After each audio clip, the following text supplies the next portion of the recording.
Құрметті жас ұрпақ. Менің өнер тақырыбына жазған көрнекті шығармамның бірі «Құлагер» поэмасы. Қазақтың әйгілі өнерпазы, ардагер ұлы Ақан сері өмірінің трагедиялық кезеңі суреттелген. Ақан тарихи бейне. Туғаны Арқадағы арғын елі, өскені Көкшетаудың шалғын жері атты аңызға айналған Көкшетау өңірінен шыққан тұлға.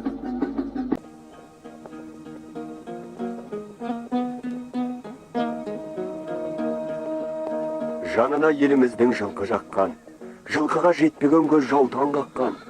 Мінсең ат, ішсең қымыз, жесең қазы, қашаннан қазақ халқы жылқы баққан. Атты артық көрген еліміз мінген тақтан, қызығақ біздің бәйге қырда шапқан. Шыдар ма қазақ жаны ұшып кетпей, аттарға шаң шығарып келе жатқан.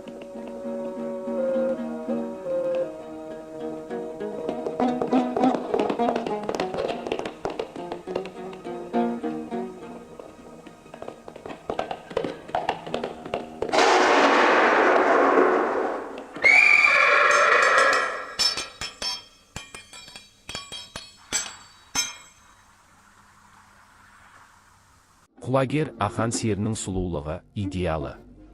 Оның түсінігінде ондай тұлпар енді келмесі анық. Сол тұлпармен жүрек түкпіріне ұялаған әсемдік, көркемдік бәрі жоғалған. Оның бұрынғыдай ән айтуы да, ел арасында жайраңдап жүруі да екі талай. Құлагерге жұмсалған айбалта Ақанның өзіне тиген, ол енді тірі өліп. Не болды бай-бай саған құлагерім, суалдың сорлы еңнің бұлақ едің. Тірегір көңілімнің бәйтерегім, бұл жерге қалайынша құлап едің. Бай-бай-ай құлагерім, құлагер қолды өсірген құлыным-ай, ішінде омыртқамның жұлыным-ай, жын бекен сайтан